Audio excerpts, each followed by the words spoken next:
Olá, eu sou Moisés Correia e este é o programa Outro Olhar. Veja nessa edição. A CPI do ônibus tem criado uma série de confusões na Cinelândia.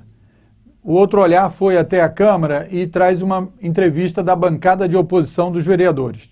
Vamos mostrar também algumas imagens das manifestações de junho, feitas por Manuel Rosa, que cedeu essas imagens para o programa Outro Olhar. A nossa comentarista Marinês Trindade vai trazer o assunto também dos protestos numa análise do juiz Souto Maior. Vamos encerrar o programa falando sobre a Rio Info 2013, que é o maior evento de TI do Brasil. Nós vamos entrevistar o John Forman, que é do TI Rio e da Rio Software. Voltamos já.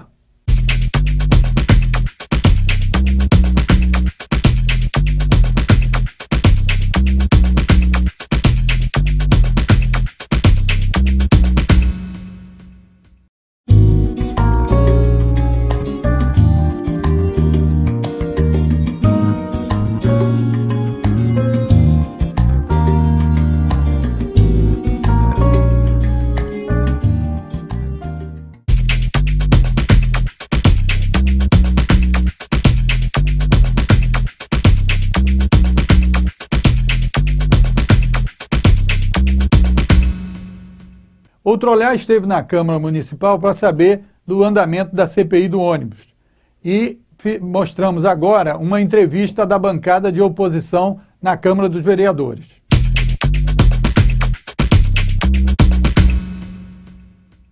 Nós aqui do PT somos 4 vereadores.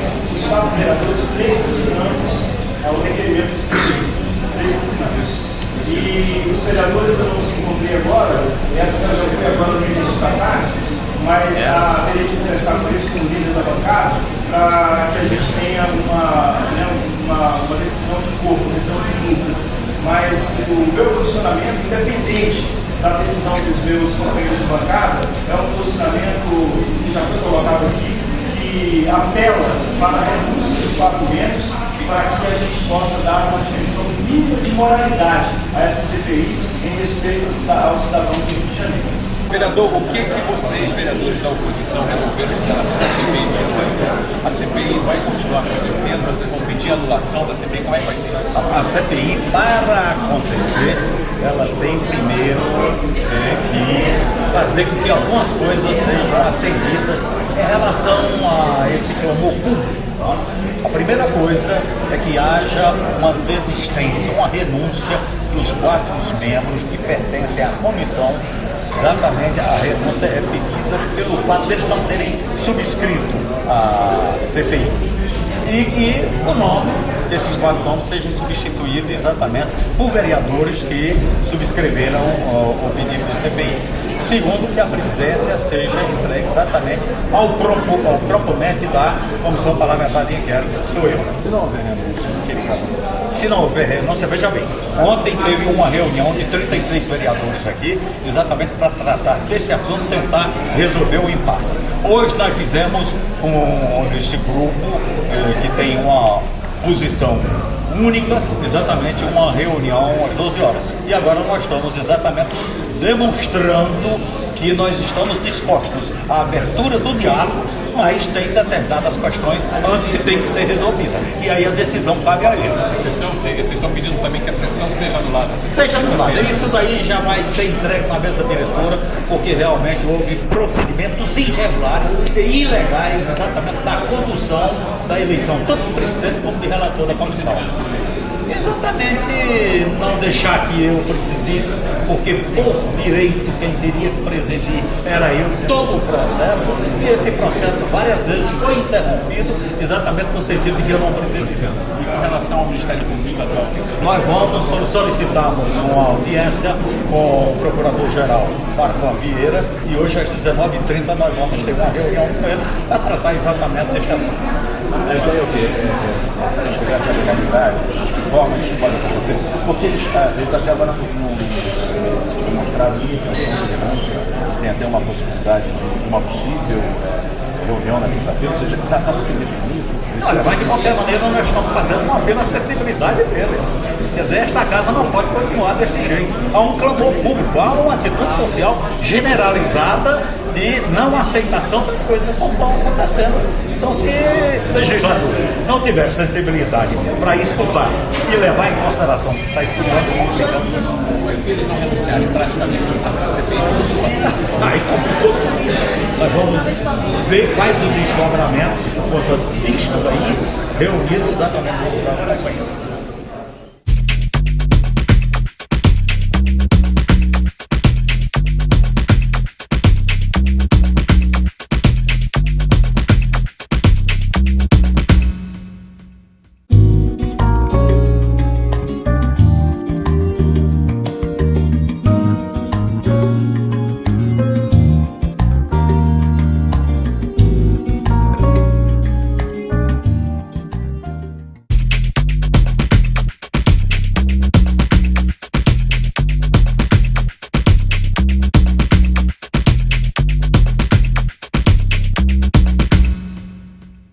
Vamos mostrar agora alguns vídeos sobre as manifestações de junho.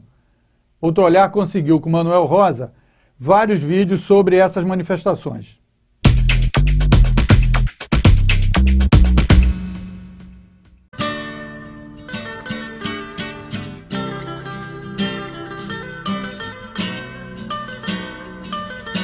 Vamos para o alto, a passagem é um assalto. Vamos para o alto, a passagem é um... Há quem diga que eu dormi de touca, que eu perdi a boca, que eu fugi da briga, que eu caí do galho e que não vi saída. Não pula que aumentou, quem não pula que aumentou, quem não pula que aumentou, quem não pula que aumentou, quem não pula que aumentou, quem não pula que aumentou, quem não pula que aumentou. Peço desculpas, que eu não tenho culpa, mas que eu dei bobeira.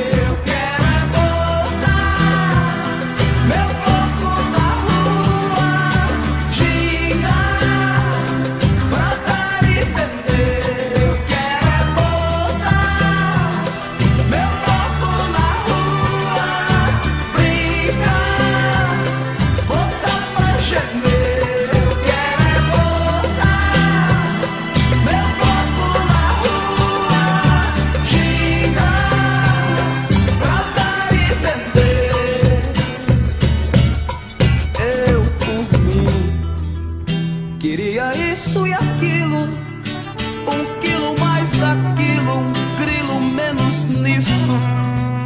É disso que eu preciso, não é nada disso. Eu quero é todo mundo nesse carnaval. Eu quero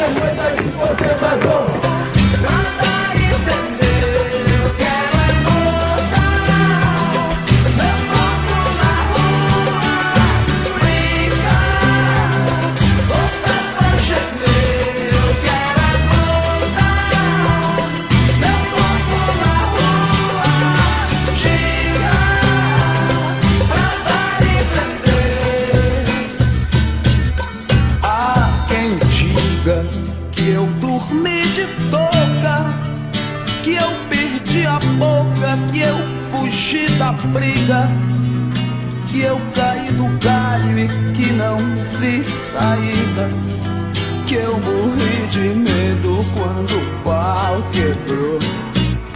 Há quem diga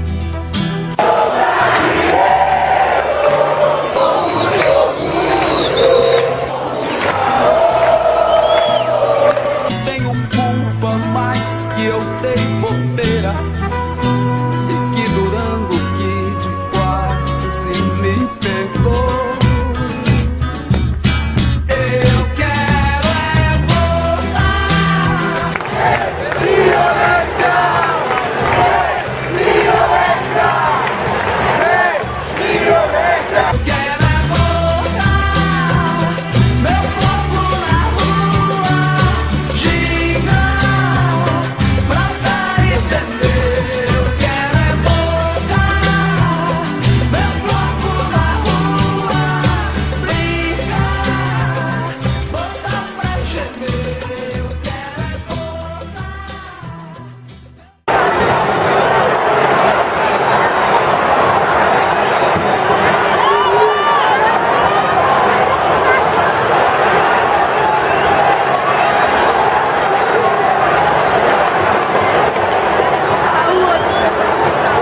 Ainda sobre as manifestações de junho, a doutora Marinês Trindade, nossa comentarista, vai falar sobre um artigo do juiz Jorge Soutomaior, que fala exatamente sobre esse assunto.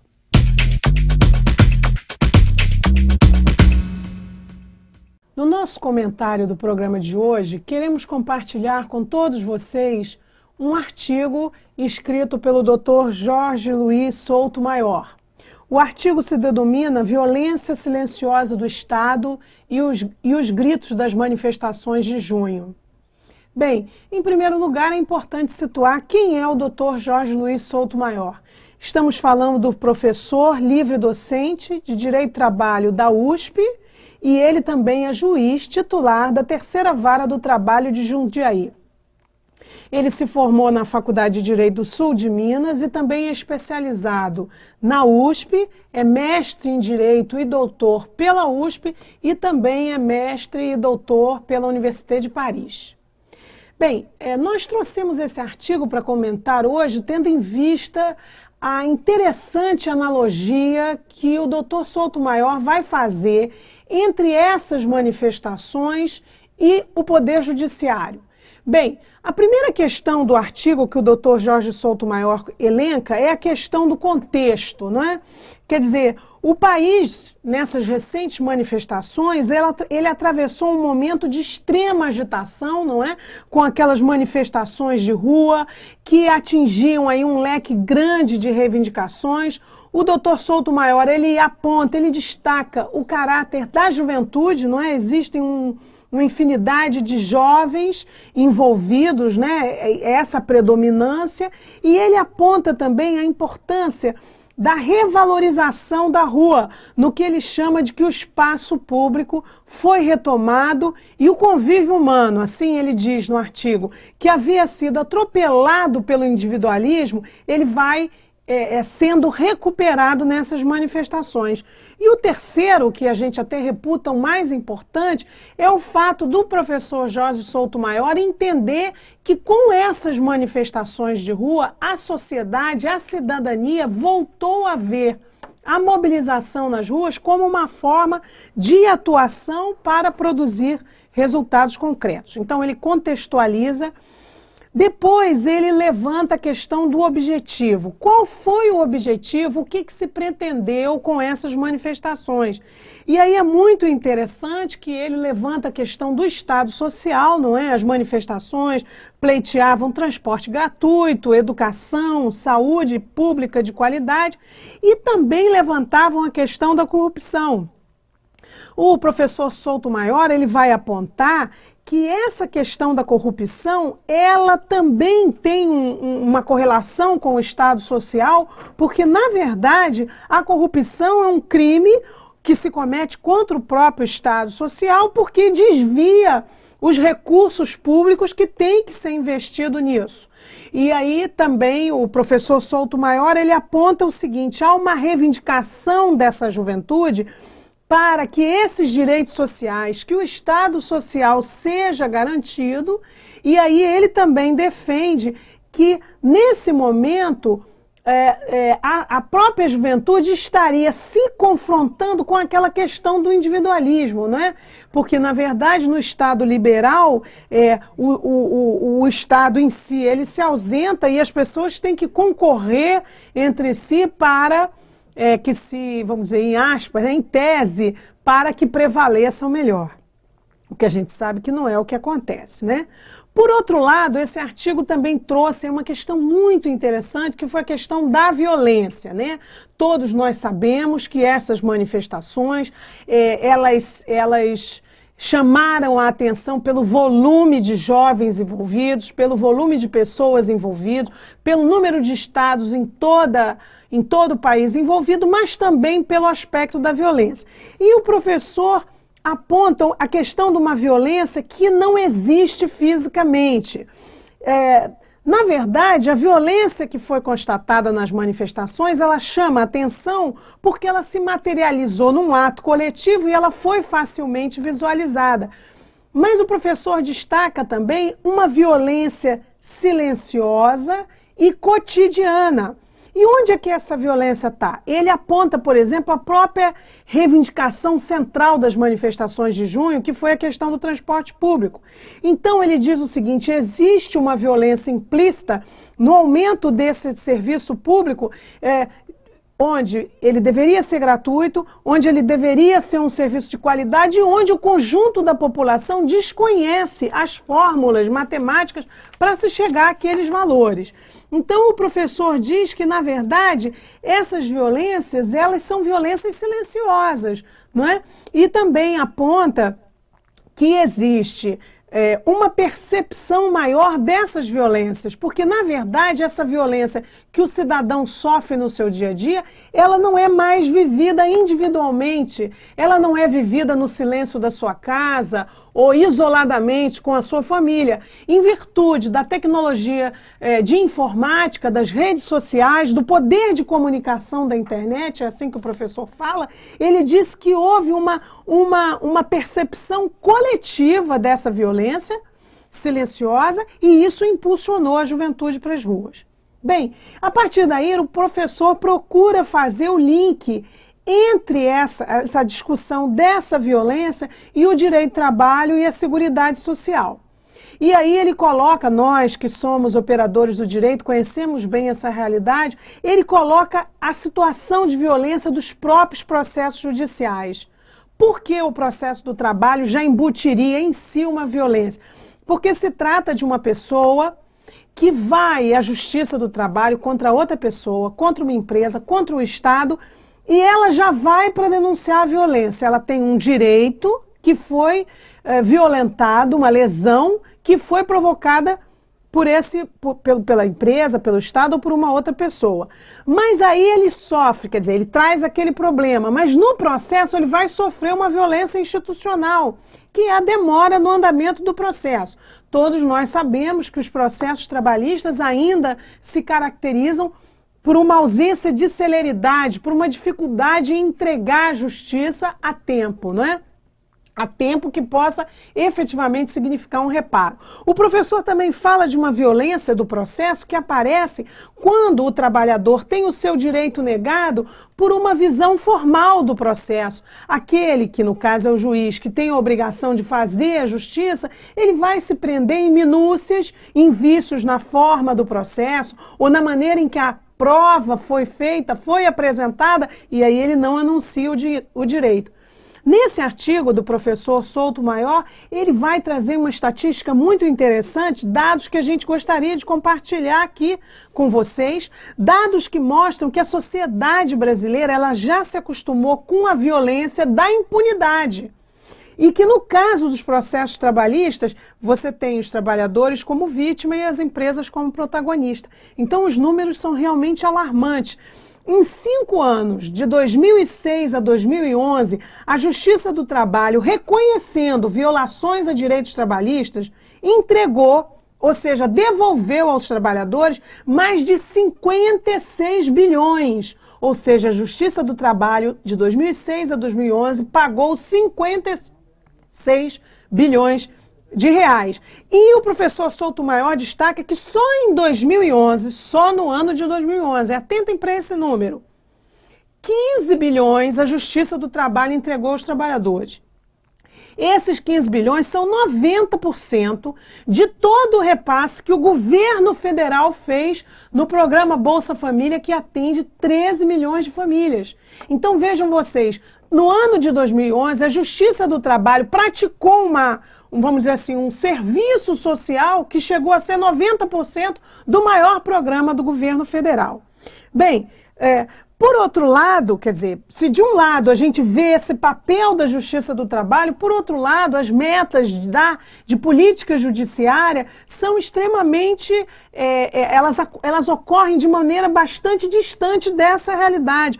O professor aponta, por exemplo, que nessa implementação de metas, vem se cunhando a ideia de que o processo tem que ser rápido, mesmo que ele não seja eficiente. E isso sacrifica o direito. Ele até cita no artigo uma expressão interessante da teoria da improcedência. Porque ele diz o seguinte: é melhor que o processo seja improcedente, que não seja reconhecido o direito do empregado, porque assim, dessa maneira, não vai haver execução e o processo não vai se estender.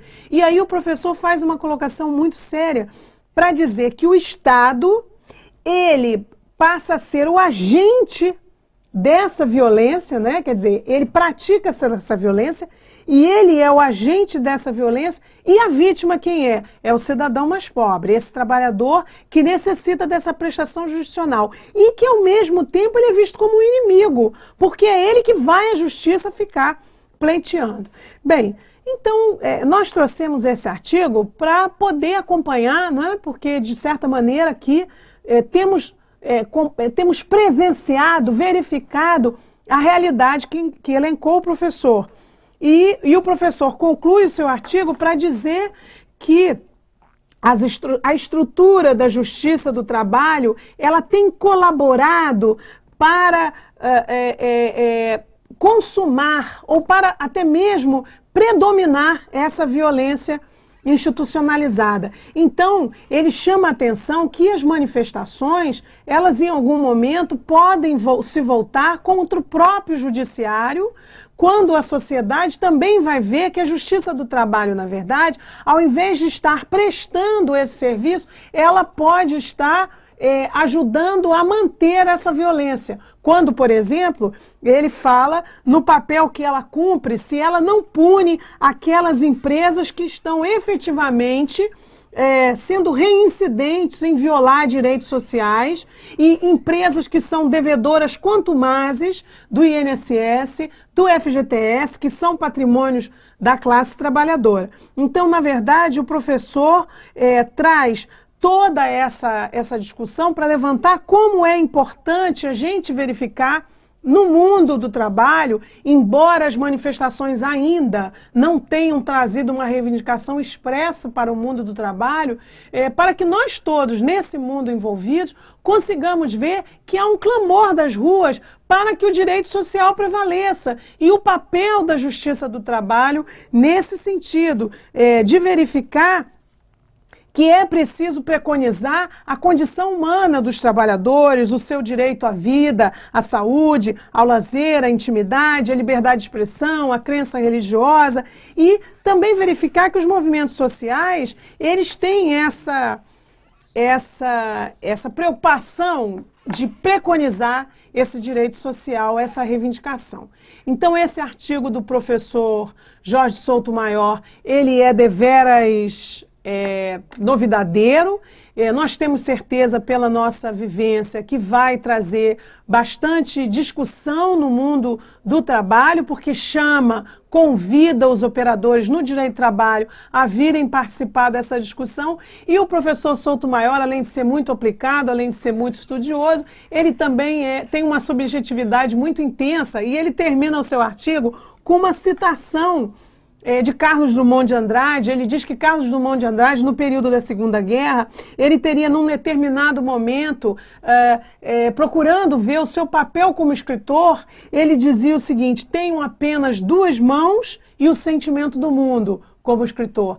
Então, o professor Souto Maior, ele se imagina, como juiz, como professor no mundo do trabalho, ele diz: talvez nós tenhamos em nossas mãos as armas contra o sofrimento do mundo, que é a justiça do trabalho. E eu, como sua leitora assídua e também interessada em estimular essa reflexão, também traria para vocês um verso, né, de um poeta muito conhecido entre nós também, que é o Arnaldo Antunes, que numa canção chamada Paradeiro, ele pergunta, diante de toda essa perplexidade que envolve a sociedade, né, essa juventude toda na rua, reivindicando, ocupando as ruas e até os momentos de violência que tanto nos inquietam, o Arnaldo Antunes indaga: haverá paradeiro para o nosso desejo dentro ou fora de nós? Fica aí as dúvidas e as perguntas e a atenção muito grande nesse momento. Obrigada.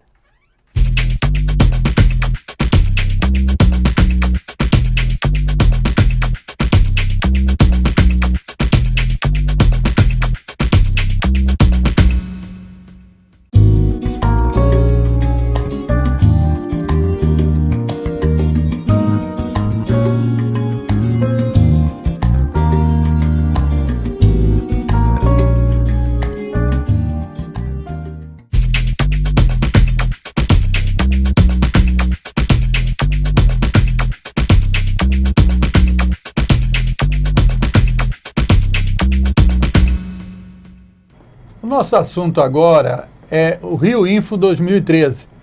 E para falar sobre esse evento que ocorre aqui no Rio de Janeiro, trouxemos aqui no programa Outro Olhar o John Foreman, que é do TI Rio e da Rio Software.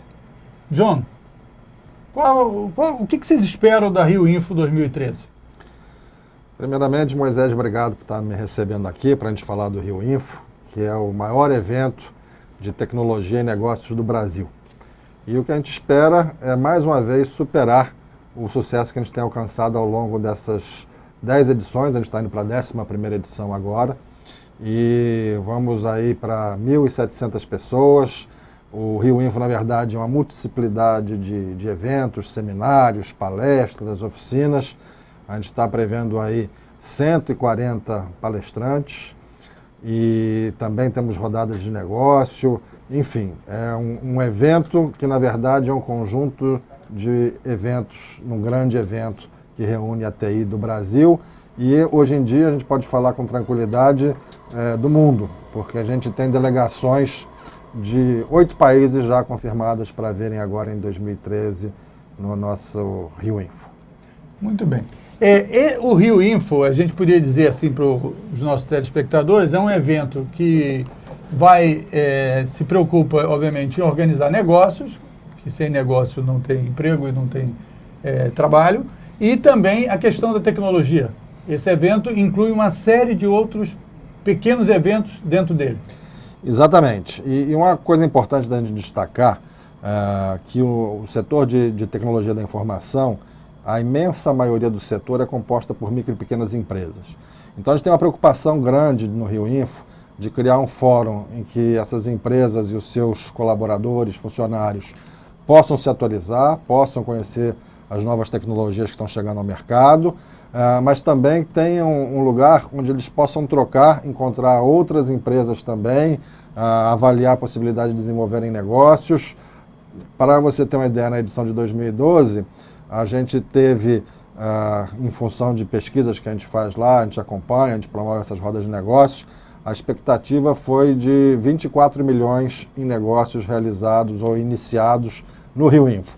É muito difícil você ir para um evento e lá naquele evento já sair dali com um pedido feito, com um contrato fechado, mas dali se iniciaram vários contatos que acabaram, sem dúvida nenhuma, gerando oportunidades. E por incrível que pareça, a gente teve sim 3 contratos que foram assinados durante o Rio Info.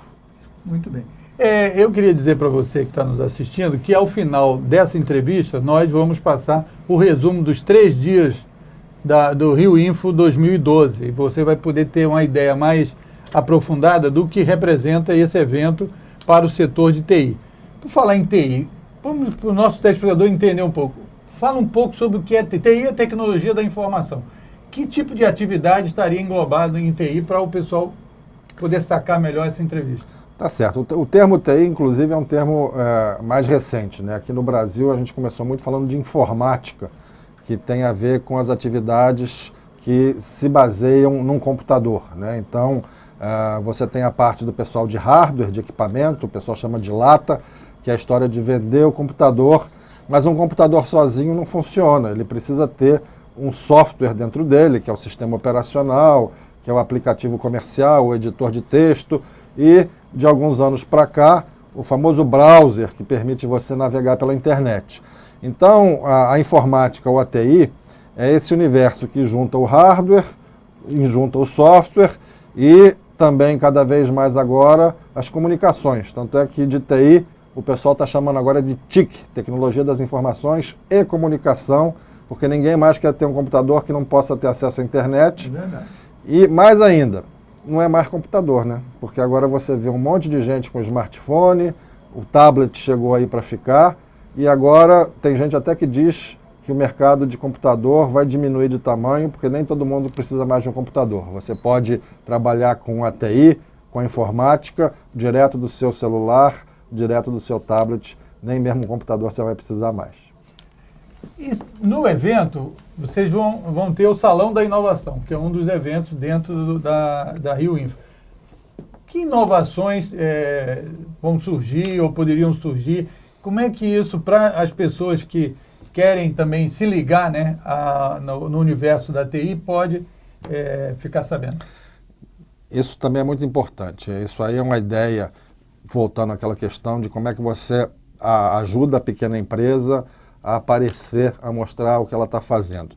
Então, o Salão da Inovação está indo para a sua 5ª edição. A gente começou assim, chamando só pequenas empresas que tinham uma ideia inovadora para virem apresentar o seu projeto, e a gente convida essas empresas e monta uma banca de avaliadores. Nessa banca de avaliadores a gente tem especialistas da academia, a gente tem investidores de fato que estão ali, se acharem a ideia bacana, eles não têm obrigação nenhuma, mas já aconteceu em outras edições de depois de terminada a apresentação, no intervalo, o especialista falou, nós vamos aqui conversar que eu estou querendo entender melhor, eu estou querendo investir na sua empresa. E a grande motivação do Salão da Inovação é essa, é a gente permitir que essas pequenas empresas apresentem suas ideias. O pessoal não está ali só para, digamos, dar nota 0 ou nota 10. A gente pede que o pessoal dê as dicas, fale, olha, você começou, sua ideia está muito boa, mas de repente esse ponto está fraco. Então o próprio processo de participação permite às vezes aprimorar aquela ideia. E quem nunca fez, está na plateia, está assistindo, também está aprendendo como é que é essa dinâmica. A gente está, no fundo, ali criando um ecossistema, criando ali uma comunidade para quem já faz parte poder se aprimorar, quem ainda não faz parte aprender. Tem uma sinergia, né? Exatamente. Entre os diversos participantes. Então, assim, e aí a novidade esse ano, porque a gente fazia isso sempre com pequenas empresas, e o pessoal começou a reclamar, que são as startups, são empresas pequenas que estão aí desenvolvendo uma ideia nascente, não estão no mercado há muito tempo. E o pessoal falou assim, poxa, mas a minha empresa está aí no mercado, eu já estou aí há 15 anos, mas eu tenho uma ideia excelente, não posso participar. Então, Rio Info 2013, a gente está com a categoria Startups, que são para essas empresas recém-criadas, está com a categoria Empresas Maduras, para quem já está há mais tempo, e também estamos com uma trilha específica para soluções de exportação, porque muitas vezes, e isso a gente tem aqui casos aqui no Brasil, de empresas que vendem games que estão vendendo horrores, estão sendo um sucesso no exterior e ninguém nem sabe que é um game produzido aqui no Brasil. Então a gente também está querendo reconhecer essas ideias inovadoras que o mundo já está usufruindo e a gente nem sabe que brasileiras são. Para também ampliar aí o conhecimento sobre o segmento, o que você poderia falar desse setor, seja no estado do Rio ou com informações no Brasil? Esse setor, quantas empresas, quantos trabalhadores participam desse segmento, volume de negócio, que informações mais sobre o segmento, sobre o mercado de TI você poderia nos dizer?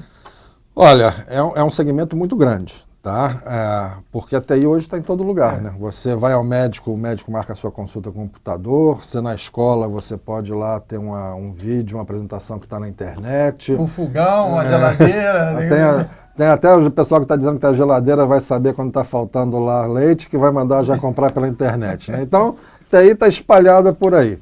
E isso é uma questão importante. No Brasil, o setor de TI, ele responde mais ou menos a 2% do PIB. É um número gigantesco, né? Você fala, mas só 2%?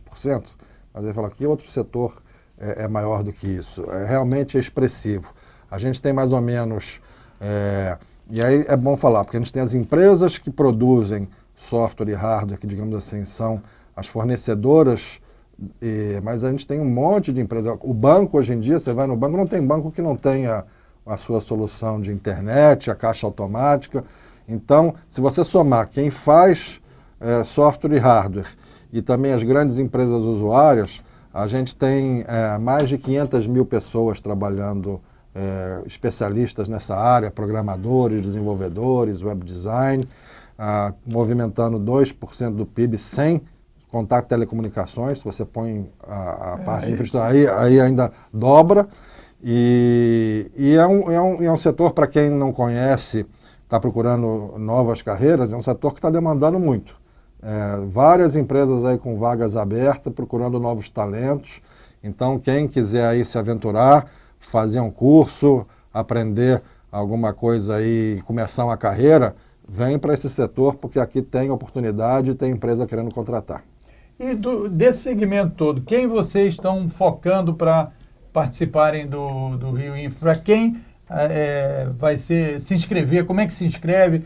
Quem deveria participar? Olha, o nosso site é o www.rioinfo.com.br. Lá você pode ver toda a programação, como eu falei, a gente tem entre 5 e 6 eventos simultaneamente acontecendo. A gente procura ter alguma coisa para todos os públicos desse universo que são... Para atender todo mundo, né? Todo mundo. Uma novidade também que a gente está nesse ano, a gente está criando a Copa Rio Info de Algoritmos. A gente está convidando as escolas do ensino médio e técnico a formarem equipes e mandar suas equipes para participar dessa competição. A gente vai ter uma fase eliminatória agora em agosto, e as 3 equipes melhor classificadas vão vir para o Rio Info com as despesas pagas para a grande final, e vão ser premiadas. A Rio Info também tem muito essa parte de premiação. Então a gente está premiando o pessoal do ensino médio que se performar bem na Copa. A gente vai premiar de cada uma das categorias do Salão de Inovação qual foi a melhor inovação de startup, de empresa madura, de coisa de exportação, de solução de exportação. A gente vai premiar o War Games, que é o pessoal que trabalha com segurança, também tem uma competição para ver quem é que consegue quebrar, acessar um site, o hack do bem, para a gente ver como é que são essas técnicas de segurança. Enfim, temos o pessoal também, desenvolvedores, tem o Dev Brasil, que traz especialistas nas linguagens de programação. Tem um pouquinho para todo mundo, né? Então, essa programação está toda disponível no site, quem quiser consultar. As inscrições estão abertas agora até o dia 10 de setembro, porque o Rio Info acontece no dia 17, ele começa e vai até o dia 19. Então, os interessados, a gente tem um preço diferenciado para estudantes, não é nem meia entrada, é 1/4 de entrada para estudantes. A gente está querendo... Isso é uma inovação aí dos eventos, né? Quer dizer, o Congresso até aprovou lá uma política de só 40% e tal, em meia entrada nos eventos. Para vocês ainda inovaram ainda mais. A gente quer poder... A participação dos estudantes. A gente acha que isso é importante, que realmente é uma troca bacana. A gente quer estimular que novos talentos venham para o setor. E uma outra coisa importante, o evento é no Rio de Janeiro, mas o Rio de Janeiro hoje em dia é uma cidade do mundo. A gente tem visto ao longo dessas edições que cada vez mais vem gente de fora. Isso, é isso que eu ia te perguntar, então, já encaixando. É o maior evento de TI do Brasil. Então, obviamente que o Brasil vai estar presente de alguma forma aqui no Rio. Quer dizer, porque tem várias regiões que têm se desenvolvido mais essa questão de TI, né? Da questão da informática e tal. No caso do Nordeste, parece que o Recife é um dos polos. Vocês estão esperando a participação desses setores? Sem dúvida. Como eu já tinha dito, quer dizer, tem muita pequena empresa, micro e pequena empresa participando. Então, a gente tem um trabalho junto aos SEBRAES, e os SEBRAES de diferentes estados, eles formam delegações e ajudam esse pessoal a vir para o Rio Info, subsidiando parte da inscrição. Esse ano a gente tem garantido, confirmado, delegações de 20 estados brasileiros que vão estar aqui no Rio Info e delegações de 8 países diferentes. A gente tem um trabalho grande com nossos parceiros aqui do Mercosul, então os argentinos estão com uma delegação grande, o pessoal de Portugal também vem em peso, mas a gente tem gente de outros países da Europa, Canadá e Estados Unidos também vão estar presentes. Enfim, é um evento em que você consegue fazer negócios com novos parceiros do Brasil, e quem já estiver mais maduro querendo fazer exportação, também vai ter aqui contatos de empresas de fora para... E qual o local no Rio de Janeiro? Qual é o local que vai acontecer o evento? A gente faz isso na área de eventos do Hotel Royal Tulip, em São Conrado. Ali tem uma infraestrutura de salões, que, como eu disse, a gente tem até 5, 6 eventos em paralelo, então a gente tem várias salas ali. E uma coisa bacana também, a gente dentro do evento tem o salão, o Café Majestic, que é uma área, obviamente, como se diz, de café. Você tem cafezinho, você tem um biscoitinho, várias mesas. O pessoal não vai ficar lá andando e participando e não ter nada para se alimentar. Não só isso, a gente quer que o pessoal também encontrou alguém no painel, viu alguma coisa, encontra essa pessoa no Café Majestic, senta com ele, começa um papo e daqui a pouco ali é mais uma oportunidade que surgiu. Entrelaçamento. Então, Johnny, eu queria agradecer a tua presença aí no programa. Nós vamos agora, certo, mostrar, aí depois dessa entrevista, nós vamos mostrar a chamada, a vinheta que vocês estão divulgando para chamar o evento e depois os diversos resumos de 2012 para para que o pessoal tenha uma ideia, né, exatamente do que é o Rio Info. Eu queria agradecer a tua presença e eu gostei, eu acho que eu vou dar um pulo lá, tá bom?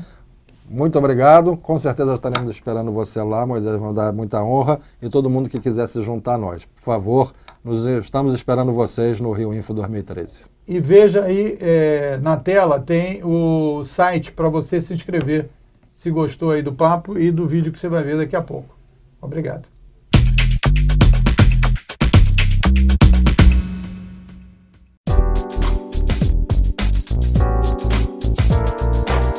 O maior evento de tecnologia e negócios do Brasil vai reunir mais de 1.700 participantes em uma série de eventos e atividades, incluindo seminários e palestras sobre TI aplicada, eventos temáticos, seminários sobre usos da internet, oficinas e muito mais. Na sessão de negócios em 2013, esperamos receber delegações de mais de 20 estados brasileiros e 8 países, sendo que em 2012 gerou uma expectativa de 24 milhões de reais em oportunidades de negócios. Já o Salão da Inovação apresenta projetos inovadores de empresas startups, experientes e exportadoras. O Rio Info também oferece diversos prêmios e este ano a novidade é a Copa Rio Info de Algoritmos, que reúne estudantes do ensino médio técnico para premiar equipes de todo o Brasil. O Café Majestic é o grande ponto de encontro de todos os participantes do Rio Info. E ainda tem muito mais. E convidamos você a conhecer a programação completa em nosso site. Venha fazer parte do Rio Info 2013.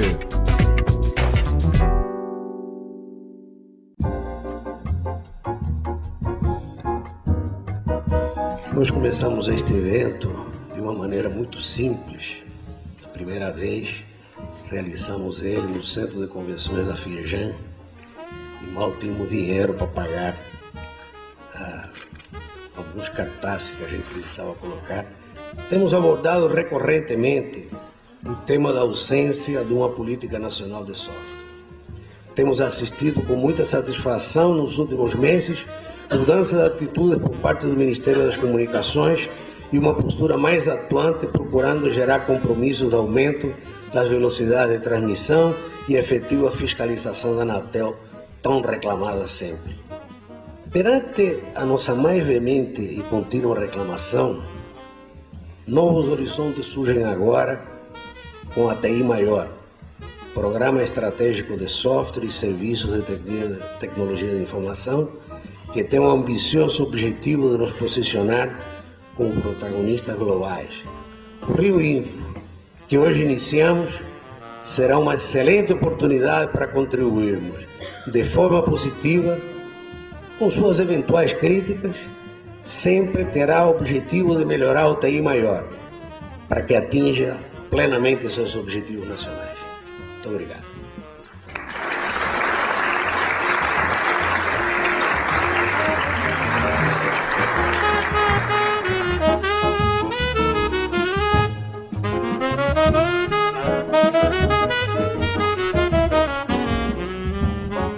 Eu participei da edição nos 10 anos como prefeito, pude ser premiado, fui um dos primeiros premiados e foi um prêmio que me marcou muito. O Rio tem que fazer todo o esforço possível para atender a esse mundo moderno hoje com uma legislação eficiente, com uma boa política, com incentivos, que a gente vai fazer cada vez mais essa área que tem a cara do Rio se desenvolver aqui.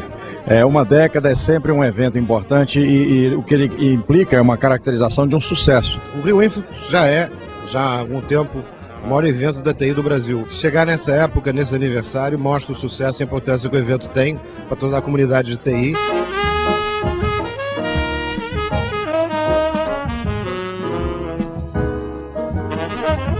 A importância da Rio Info é enorme no Rio de Janeiro e eu tenho muito orgulho de ter participado desde a sua fundação, hoje comemorando 10 anos para fortalecimento do setor aqui no Rio.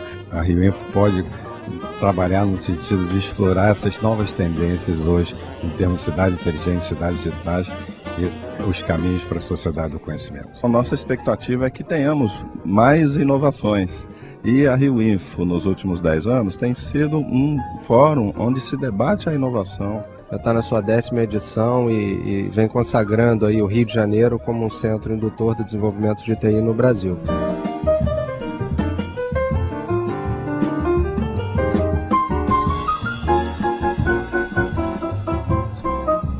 Esse evento que é já reconhecido como um dos mais importantes do país na área de TI, importante no momento que passa o estado do Rio de Janeiro, a cidade do Rio de Janeiro, momento de grandes investimentos, de grandes eventos internacionais.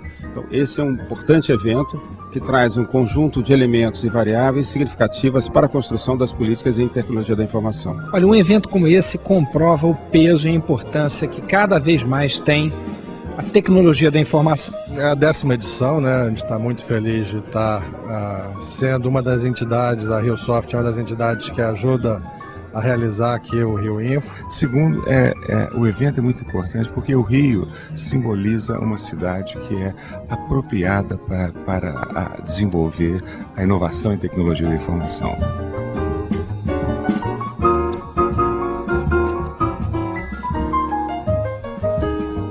Uma reunião que depois de 10 anos mostra toda a sua maturidade e vitalidade.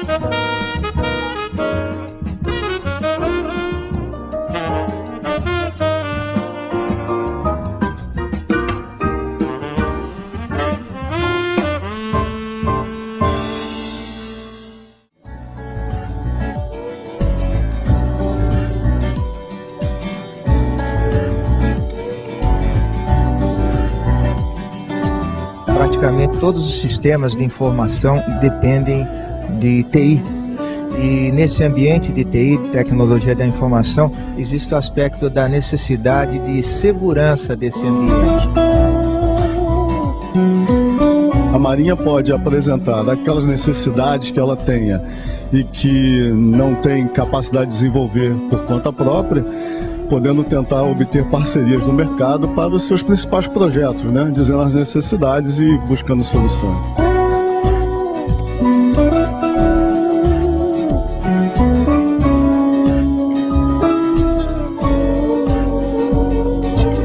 Uma grande oportunidade que o Rio de Janeiro tem e que, evidentemente, a área de tecnologia da informação pode e deve usufruir dessa oportunidade que se abre.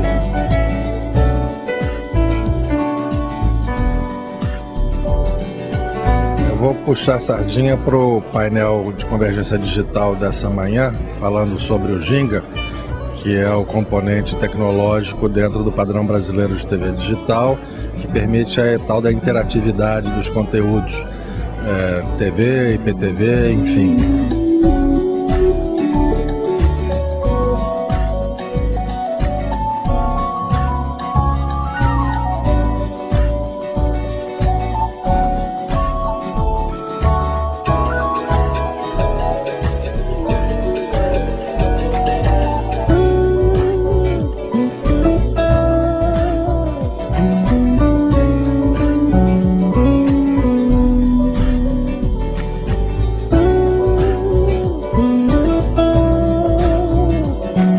Essa parceria com a Mira vem concretizar num sonho que a gente iniciou no Rio Info do ano passado.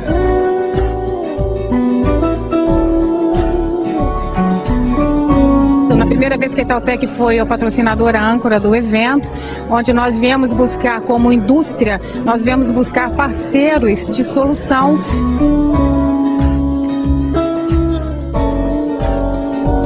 O Rio Info é onde a gente está conseguindo realizar e mostrar essa grande parceria que está nascendo agora, através de um contrato, e é o cenário perfeito, ideal para que isso seja difundido e divulgado.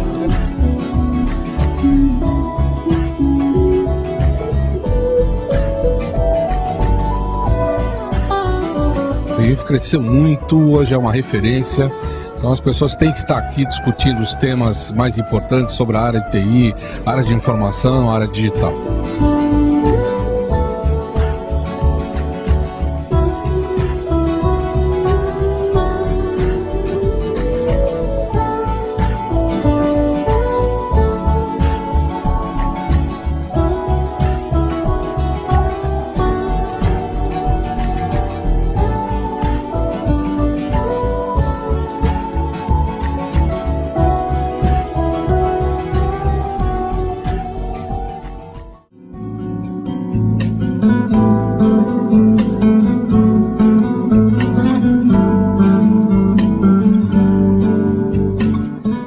proferir uma palestra, um painel sobre o papel institucional do Comitê de Gestor da Internet nas questões de governança da internet no Brasil.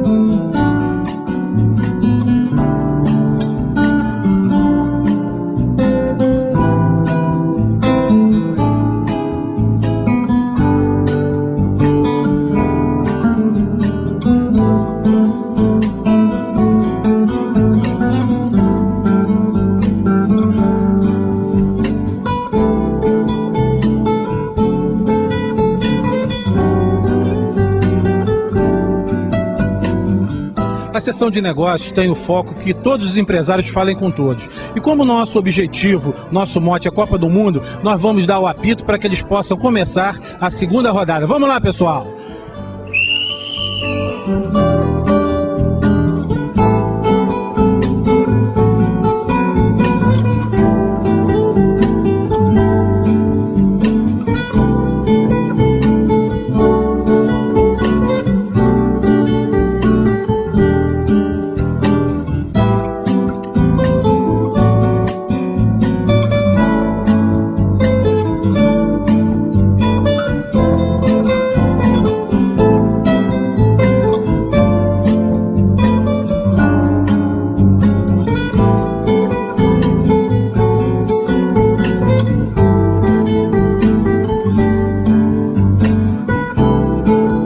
Diz que primeiro tem que anunciar o primeiro. Então, o primeiro colocado... Vencedor da Olimpíada de Algoritmo. Cefete CP1 de Minas Gerais. Campus 1 de Minas Gerais. Campus 1. O primeiro colocado.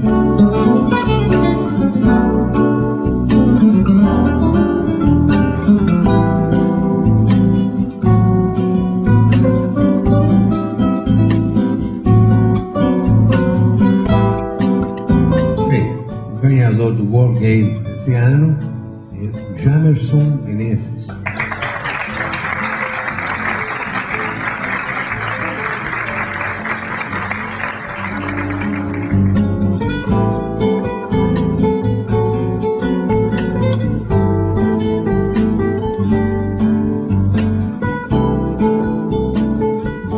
empresa que ganhou foi essa Lagoa Edital.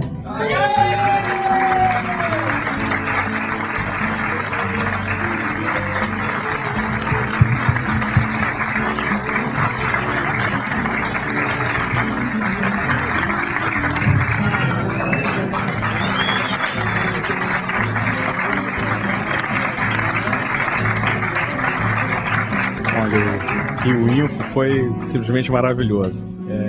Nosso bordão de Rio Info é 10, nunca valeu tanto.